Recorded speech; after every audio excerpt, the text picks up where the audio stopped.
Is recognized for 2 minutes. Thank you. Madam Speaker, I rise in strong opposition to this rule and to the underlying bill.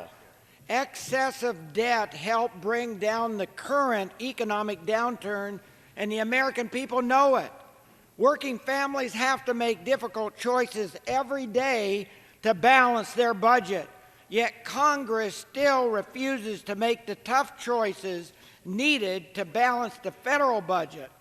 The legislation before us authorizes the federal government to go $2 trillion deeper in debt.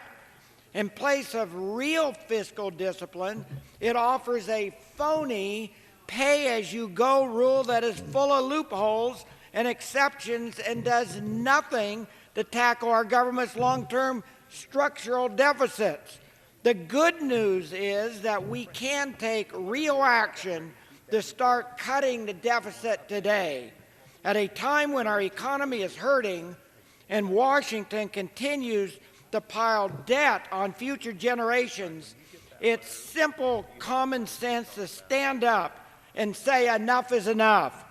By defeating the previous question and voting no, the House will have an opportunity to consider the End TARP Act, legislation I introduced along with Mr. Polson and Mr. Tiahrt that would finally bring TARP to an end and immediately reduce the amount of money the government must borrow.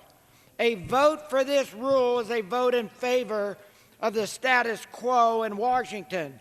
The American people have spoken, and it's time the House acts to reduce unnecessary spending. Madam Speaker, I urge a no vote.